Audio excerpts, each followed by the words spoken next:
Monica Brown, Granbury, Texas. Monica, what are you doing this week to save America?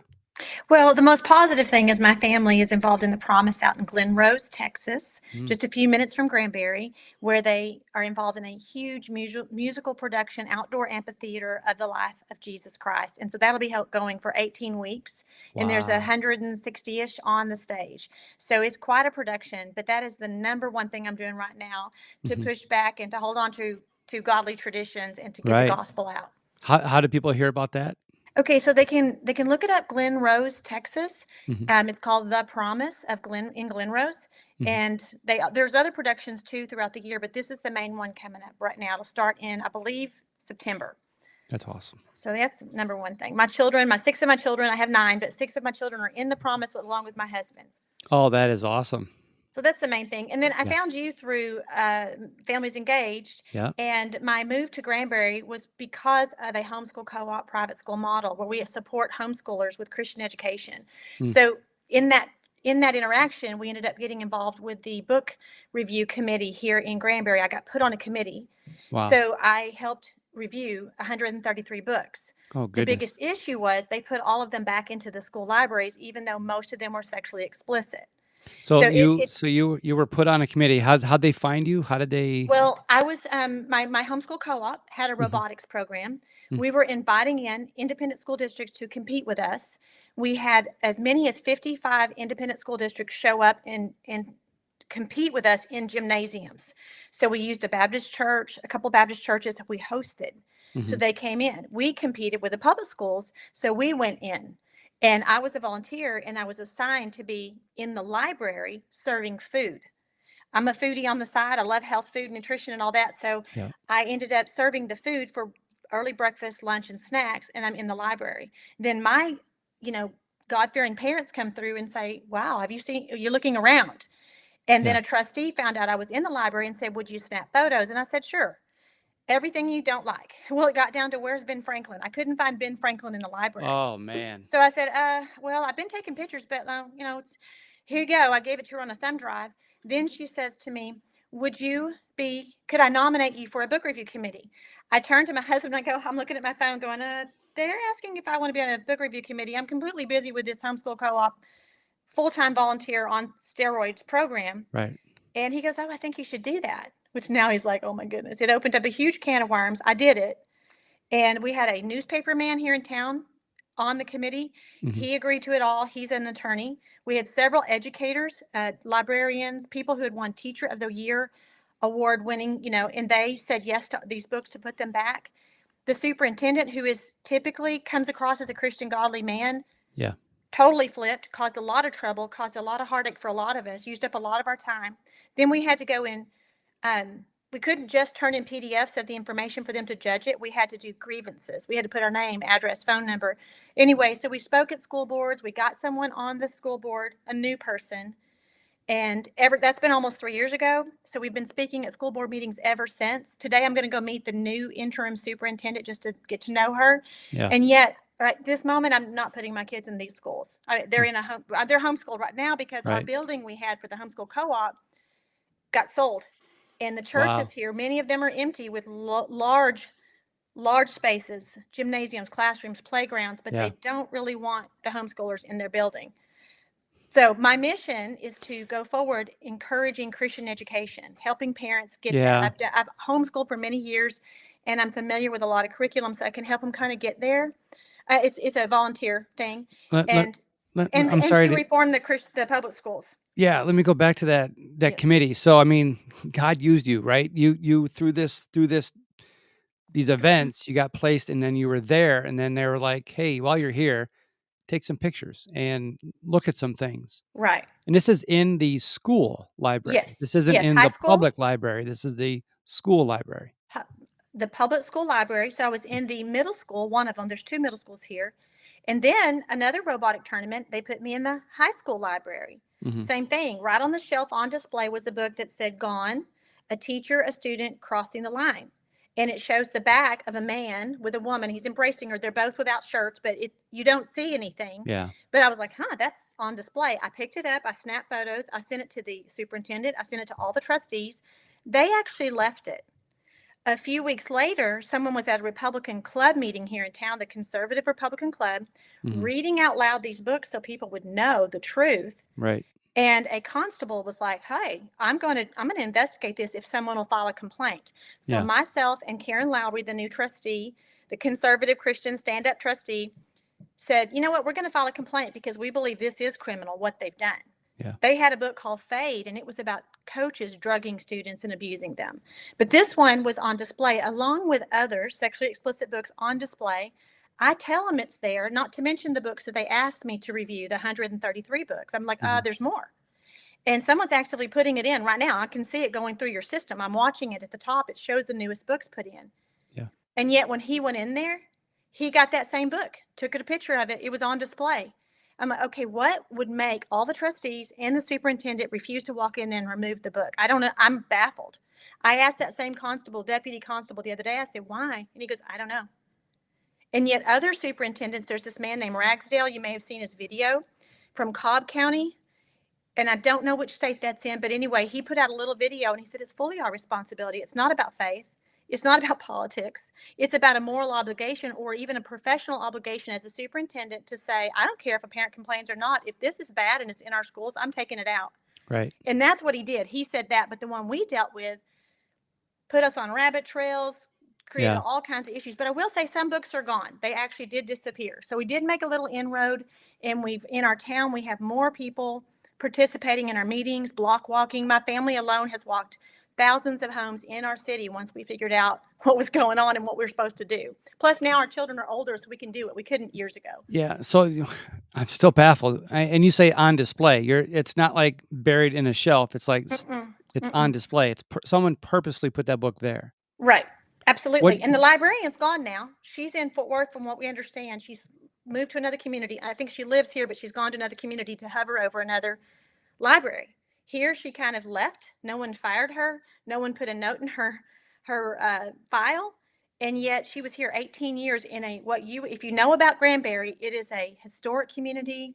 It has churches everywhere. It is a beautiful, wonderful place. And you come here thinking you're going to be surrounded with strong conservatives, but there is Yeah. a huge push. Like I said, the Hood County newspaper is owned by the same man who voted for these books to go back. And then he went on an HBO clip with our local Democrat leader saying he would dress in drag if he could.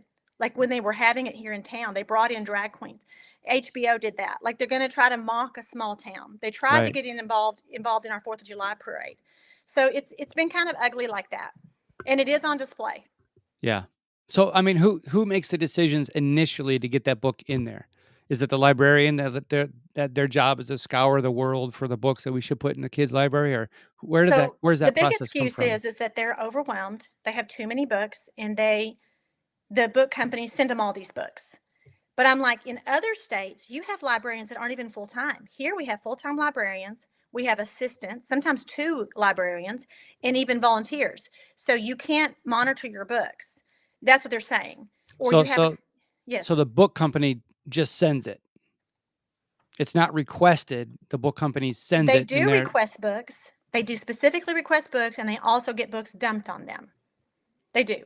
So it right. does come in, or it had in the past. Now there's a law that says, they're going to try to hold the book vendors responsible.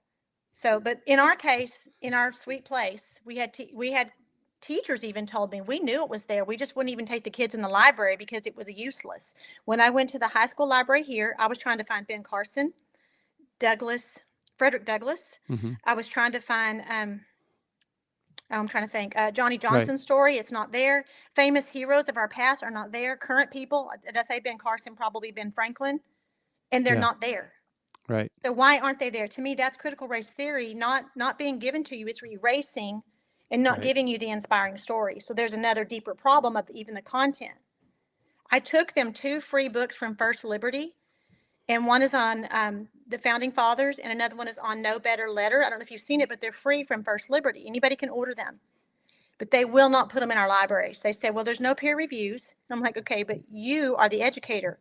You are the professional. You can look at this and you can decide. Hmm. So they're saying no to godly books, Who's to they? good Who's books. they saying no? Who's that filter? The lady who's over libraries here, 90,000 plus salary a year, the school board, All of them saw the book. I gave them a link so they could actually see these 2 free books. I had a pile of them, wanted to give them to them, and they would not receive them. And one of them is about the Danbury letter, to say there is no separation of church and state. That's Oh, not true. geez. And the other's about the founding fathers. But Kelly Shackelford with First Liberty is publishing these. Yeah, And if people go online and ask him for them at First Liberty, they get them for free. They're beautiful. yeah. And they tell the truth. And then there's a QR code where you can literally see it and get it read online to you. But the school system here would not take it. So I passed it around. I share it with people and say, these are the books that were rejected. And then over here, these are the books that are accepted, like manga books, if you've heard of them. They're like Japanese cartoon books. They made a big deal. The same lady who makes the 90,000, who oversees the libraries, was supposed to come in and clean them up. She made a big deal about keeping those. There's a whole series of manga that even the school won't put in because they're so vile. But Were they they keep this other in. were they peer It's bad. reviewed? Were they peer reviewed? I mean, that's Yeah, I'm sure ridiculous. they were. If you go to, there's a place called Kirkus, there's Book Looks and different places online that will say, I mean, that's a smart effort from the enemy to go in, I mean, from the odd side, the opposite side, Yeah. to go in and peer review and give awards. Oh, this book won awards. Right, right. You see? And so That's how they do when we it. had the book review committee, that attorney had already, I think it was him, I'm pretty sure this is right, that he'd had his staff, he said he had his staff review all the books. They gave us a huge 3-ring binder full of book reviews from their own selections. It'd be like if I said, hey, you want to look up this shampoo online. Do you really want someone to select all the reviews for you and tell it, or do you want to go look yourself? That right there, the fact that you're on a local book review committee that Right, they asked you to be on, right, and you review 133 books right. plus whatever, and you make as a committee, you make recommendations, Mm-hmm. and then they don't follow them? Right. They did not But follow them. but they will go by peer reviewed by some peers Right, that are strangers, people you don't know, you don't know where it came from, you don't know where the funding came from, the right, influence, the conflict of interest, you don't know, right. and they go with that, but not the local parent recommendations? Right. And I mean, part of their excuse probably with me is that I'm not in there. My children don't attend their schools. And they line up with the American Library Association, which anybody who does research Right. into that knows it's bad. Yeah. I'll just tell you one more thing that's happened here. Our superintendent just moved to another district. The board of trustees and him this summer were at a TASB conference in Fort Worth, Texas. They spoke on how they harnessed public comments. And what that means is you cannot speak at board meetings anymore unless it's specifically on the topic. So if Mhm. you can tie it to the topic, you can talk. Right. If not, they'll let you come in once every quarter and you get 3 minutes. So you get 12 minutes a year to bring up any issues that you want to talk to. They were meeting at 5 o'clock, and I said, people can't even get here at 5. Right. And they get 3 minutes, and that's a lot.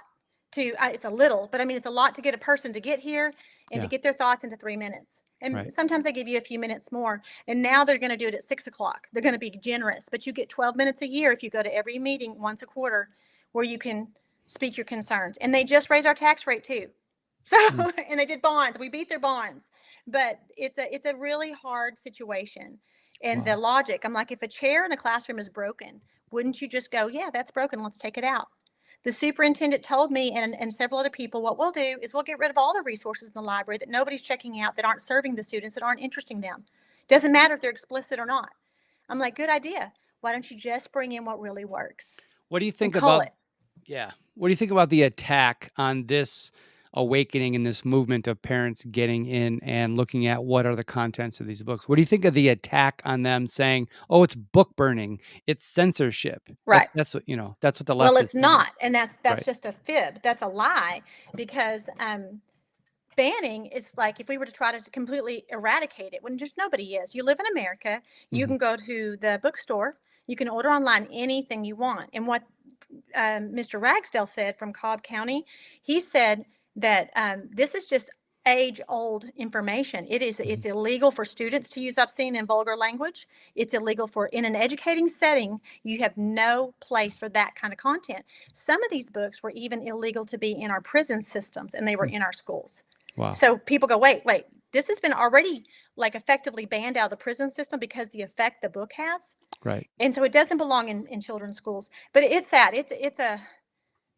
It's worse than brain candy. My children at home, we have them read truth with a little bit of fiction. We love fiction, but we Yeah. know we can go off on brain candy. So I'm like, okay, you got to temper this with the truth, Yeah. right? Otherwise, you won't know the truth. Yeah. So, The brain I like that, the brain candy, because, mhm. you wanna get them off the device. This is the dopamine hit. This is the you wanna get them into actually reading physical books, and then that's what they're dealing with. Right. Right, and I want them to meet people like you who are using media to Yeah, do something. right. And like them being in the promise, they're singing, they're memorizing lines, they're getting outside their comfort zone. They've block walked, they've talked to people, they've passed things out, they go to Yep. the Republican Club meetings that are appropriate for them. And Mhm, I'm also with True Texas Project. My husband wanted me to get involved in that, which we've known them for years. mhm. So we also host those meetings in our town, and we watched the Metaxas movie with a 50 something people. We're Mhm. going to have Bunny Pounds come and speak to our community this month, and so is the Republican Club. So she'll speak twice on Christians being active in the marketplace and in Yes. the political sphere. Right. And then after that, I think the topic is going to be about why we even stand up for the Bible being taught in education, because it's a history book. It's got a lot of our language comes from it. A lot of our other stories come from it. Mhm. And so to erase that and not allow anyone to talk about it, we're not Right. using it as an evangelical tool in a school. We're using it as a piece of our education because we're founded on it. If you go to the Library of Congress, you walk in on the left and on the right, you're going to see the first Bibles that were ever printed in the United States. Yeah. So they can't say that didn't happen. It did happen. And David Barton's near here, if you know him with Wall Yep. Builders. Yep, been We there. went to his museum this summer as a family. Mhm. People need to see that. Yeah. It's the truth and it's proof. Not So only not only the first Bibles printed in America, but wasn't it, like, printed by Congress? Like, yes, yes, yeah. yes. And so even now, Christians are going, well, we shouldn't put the Ten Commandments in a classroom. Well, okay, I hear you. But at the same time, that actually isn't accurate. It doesn't. And that's where Kelly Shackelford comes in. He says the Mhm. lemon law has been repealed. We need people who will stand up. Yep. And we also need to understand that history and tradition support Christian discussion, Yep. Christian talking, and biblical reference. So you can say, well, and one of the examples is like, I think it was Martin Luther King gave a speech, and in his speech, he references Esther. So that's a book. Yeah. And it's a historical book of a woman who stood up and did something in her time, Right. right?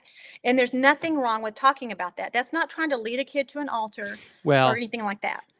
the issue that people don't understand with the First Amendment protection, there's 2 things. One is the free exercise thereof. So somebody putting the 10 commandments on the wall is the free exercise thereof. Right. That is protected.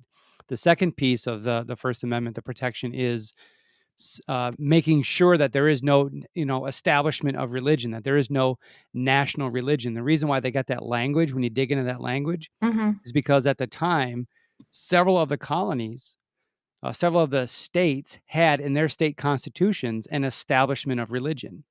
And so on the federal level, they were saying, we're not going to have an establishment of religion on the federal level. And that's Right. what Thomas Jefferson was trying to convey in the letter to the The Danbury Danbury Baptists when he letter. said, Yeah. "Don't worry, Danbury Baptists, we're not going to have a national religion, and you are free to exercise your religion. You are protected by the First Amendment. There is a separation of church and state in that sense." And what did Thomas Jefferson do 3 days after writing that letter? He went to church service in the Capitol building, which was held Mm-hmm. there every Sunday at the time. Right. Oh, and all the prayer proclamations, all the All prayer that. fasting, all that. They're not Re- establishing and requiring you to have some specific denomination, putting the 10 command all that prayer, what Shackelford, they won recently with that coach who prayed after the yes. football games. Yes.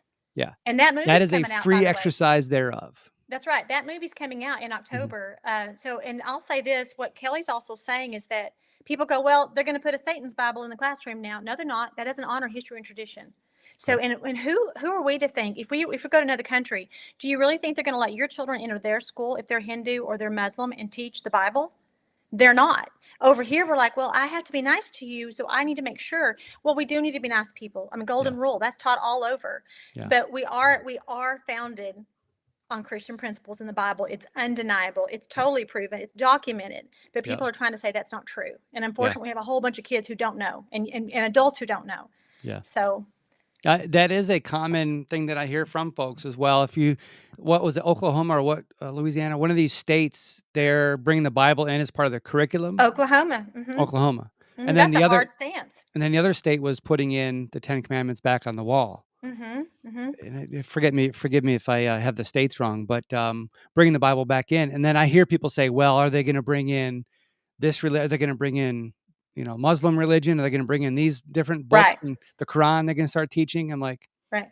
I mean, Well, how in do you an refute upper that? grades, let's say 10, 11, 12, they could have that book and a student could be exposed to it. I've had some of that stuff. I've gotten books on different religions to teach myself and my children. Mhm. So I don't think people think like we've scrubbed everything, and Yeah. that's really not true. But the bigger deal in my own family, we're reading Mhm. our Bible almost every day, and we've done it for years. Mhm. And we definitely have older children. We have some that are not following the Lord.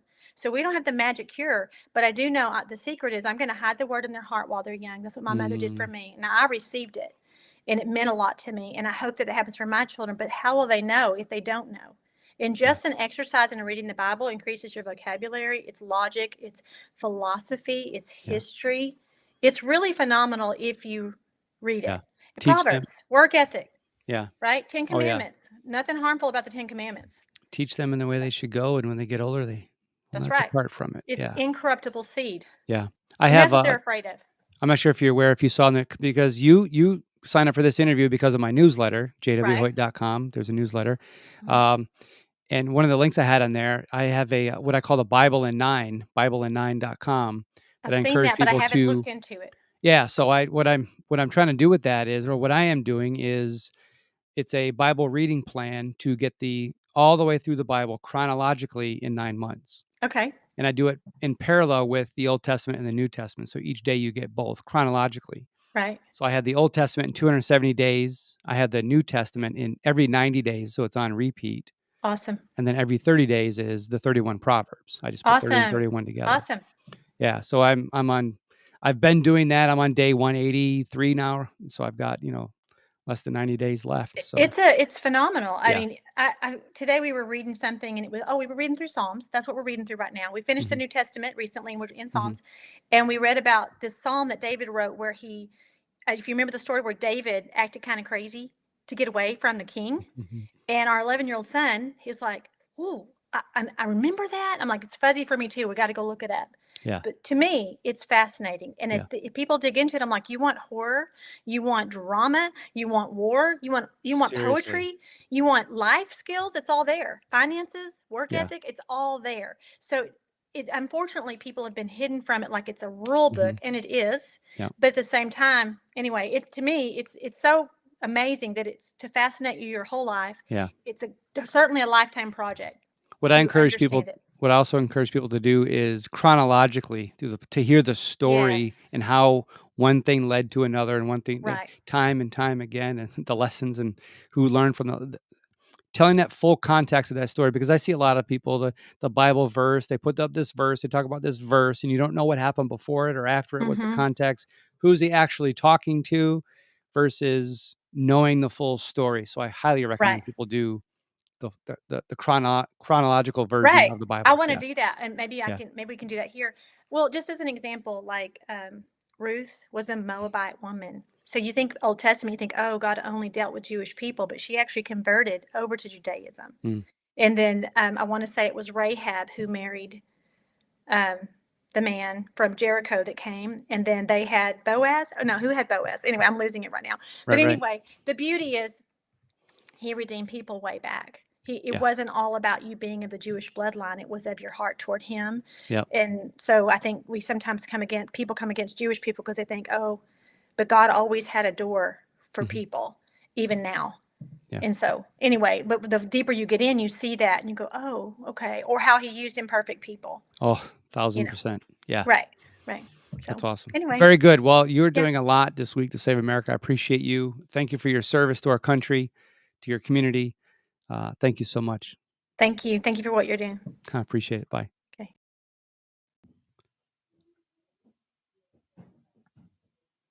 This segment brought to you by the Remembrance Project, theremembranceproject.org.